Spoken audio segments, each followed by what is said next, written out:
আসসালামু আলাইকুম, কেমন আছেন সবাই? আপনাদের জন্য আমরা কি না করি।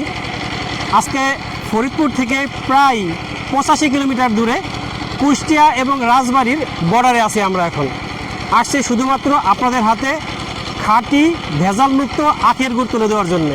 সবাই চাচ্ছেন যে খাঁটি আখের গুড়, কিন্তু বাজারে যেগুলো পাওয়া যায় এগুলা 99% ভেজাল চিনিযুক্ত। কিন্তু যেহেতু আমরা অথেন্টিক প্রোডাক্ট নিয়ে কাজ করি, তাই আমরা চলে আসছি ফরিদপুর থেকে। কারণ ফরিদপুর ওইভাবে আখ মারাই হয় না, যেহেতু সুগার মিলে বেশিরভাগ আখ চলে যায়। আখের সাইজটা দেখেন, আমাদের ফরিদপুর অঞ্চলে যে আখগুলো হয় ছোটো ছোটো আখ হয়, কিন্তু এখানে যে আখ হয় অনেক বড় বড় এবং এর জাতটাই ভিন্ন। এবং এই আখের থেকে যে রসটা হয়, রসটা অনেক পরিষ্কার হয়। এবং এই আখের যে গুড়টা হয় সেটা হয় অনেকটা কমলার রসের মতো, এতটা সুন্দর। আর এইখানে দেখেন, এই যে আমাদের যেখান থেকে আমরা আখ নিব, আমাদের সামনে আখ মারাই করে রস জাল দিয়ে তারপরে আখ তৈরি করে দিচ্ছে। এই ক্ষেতের আখ আসলে এখানে সিনটাই অন্যরকম, অনেক সুন্দর। আমরা যেমন আসছি গুড় নেওয়ার জন্য, তেমন এখানকার এই সিনারি দেখে কিন্তু আমরা অনেকটা বিমোহিত। আসলে খুবই সুন্দর একটা জায়গা, শুধু আখ গুড় নেওয়ার জন্য না, আর দেখতে আসার জন্য কিন্তু অনেক সুন্দর জায়গা। আমরা আরও কয়েকটা প্রজেক্টে যাবো, এরকম অনেকগুলো প্রজেক্ট আছে এখানে। আমরা আরও কতগুলো প্রজেক্টে যাব, দেখি এই প্রজেক্টগুলোতে কী অবস্থা। আমার সাথে আছে আমার এই শফিকুল ইসলাম ভাই। আমরা দুজন আসছি সেই ফরিদপুর থেকে, সকালে রওনা দিয়েছি মোটরসাইকেলে করে। আসতে আসতে আসতে আসতে আমাদের অনেক সময় লাগছে, প্রায় 2 ঘন্টা লাগছে। আমরা এখন এই অঞ্চলে আসি। এখন আমরা ওই দূরে একটা প্রজেক্ট দেখতেছি, আর যতটুকু মনে হচ্ছে ওইখানকার ওই প্রজেক্টের গুড়টাও অনেক ভালো হবে। তা ওই দিকে যাচ্ছি আমরা এখন, দেখি ওইখান থেকে কিছু গুড় কালেকশন করতে পারি কিনা। যেহেতু আমাদের সময় স্বল্পতা, শুধু এক জায়গার গুড়ে আমাদের হবে না, আমরা কয়েকটা জায়গা থেকে গুড় কালেকশন করবো। এবং এরা এখানে যারা করে, এরা 100% ভেজালমুক্ত গুড় তৈরি করে সবাই এখানে। এবং এই অঞ্চলের গুড়টা বাংলাদেশের মধ্যে বলা যায় একটা খুব ভালো গুড়, এবং মিষ্টতার দিক দিয়ে স্বাদে এবং ঘ্রাণে। আখের সাইজগুলো দেখেন, আসলে দূর থেকে দেখে বোঝা যায় না যে এগুলো আসলে আখ। দেখে মনে হয় যে কী যেন একটা গাছ এখানে বেঁধে বেঁধে রেখে দিছে, কিন্তু আসলে এগুলো সবই আখ। আসলে এই জাতের আখগুলো এমনই হয়, অনেক বড় বড় হয়, লম্বা লম্বা হয়, আর এর রসটা অনেক ভালো। এর থেকে যে গুড়টা হয় সেটা অনেক ঘ্রাণ ভালো, এবং কালারটা চমৎকার। দেখেন এই আখগুলা, এই আখের রসই জাল দিয়ে আপনাদের জন্য আমরা গুড় তৈরি করে নিয়ে যাচ্ছি। তৈরি হচ্ছে 100% অথেন্টিক খাঁটি আখের গুড়। এখানে প্রায় রসটা জাল হয়ে গুড় প্রায় হওয়া অবস্থা, ফুটে এসে গেছে, হয়তো কিছুক্ষণের মধ্যে নেমে যাবে। চমৎকার একটা ফ্লেভার, আর কালারটা অনেক সুন্দর। যেহেতু এখানকার আখগুলো একটা স্পেশাল, তাই এর গুড়টাও হয় অনেক স্পেশাল, এবং কালারটা এবং ঘ্রাণটা অনেক সুন্দর।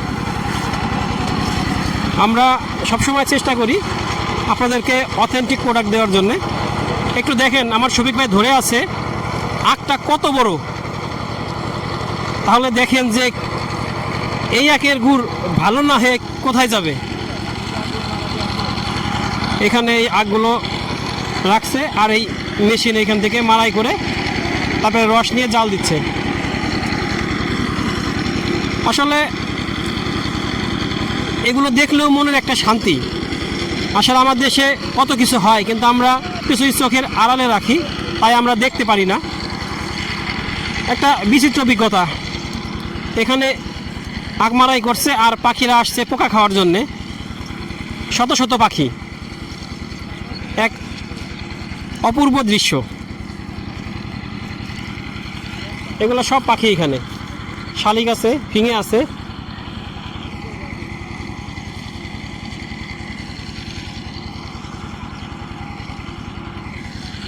খুবই সুন্দর একটা দৃশ্য। এখন আস্তে আস্তে বিকেল হয়ে আসছে।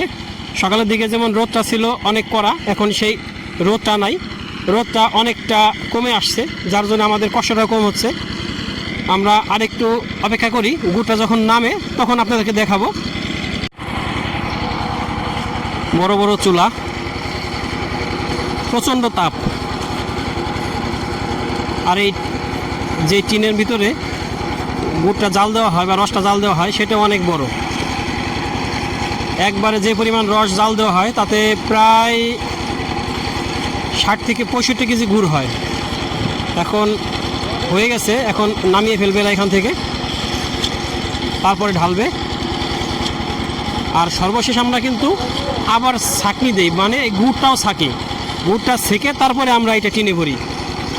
আর আপনারা যখন নেবেন সেই টিন থেকে আপনাদের ওজন হিসেবে আমরা কোটায় করে দিব, এবং সেই কোটাটা হবে ইনশাল্লাহ একদম একটা সলিড ফুড গ্রেড প্লাস্টিকের। আর কেউ যদি মাটির পাত্রে নিতে চান সেটা নিতে পারেন, আমাদেরকে বললে আমরা সেভাবে দিব।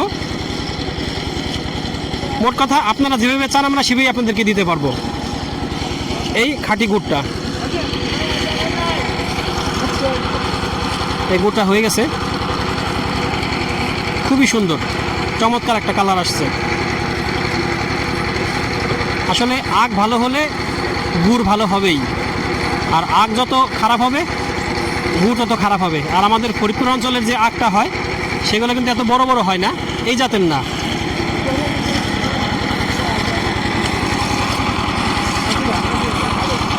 প্রচণ্ড আগুনের তাপ, প্রচণ্ড।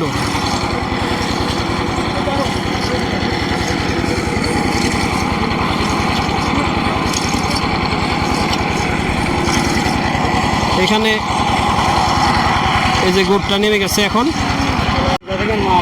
গুড়টা এখন ঠান্ডা করা হচ্ছে, ঠান্ডা করার পরে ঢালা হবে।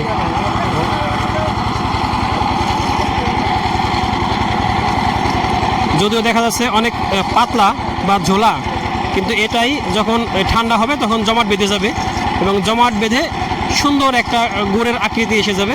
মানে বাজার থেকে যেরকম আমরা আখের গুড় খাই, শক্ত আবার ঝোলা মাঝামাঝি, সেই টাইপের একটা গুড় হয়ে যাবে এখান থেকে। এই গুড়টা যারা নেবেন তারা অবশ্যই ভাগ্যবান, কারণ এতটা খাঁটি ভালো গুড় পাওয়া দুষ্কর। ইনশাল্লাহ আমাদের কাছ থেকে পেয়ে যাবেন এই ধরনের প্রত্যেকটা প্রোডাক্ট, যা অবশ্যই হবে খাঁটি।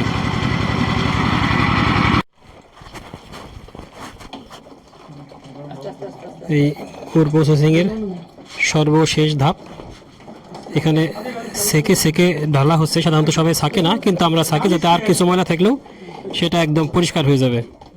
আর এই হলো আমাদের গুড়টা, উপরে ফেনা সাদা মনে হচ্ছে, কিন্তু আসলে ভিতরে কমলা কালারের অরিজিনাল একটা গুড়ের যে কালার সেটা আসবে, এইরকম কালার আসবে, অসাধারণ একটা সুন্দর কালার।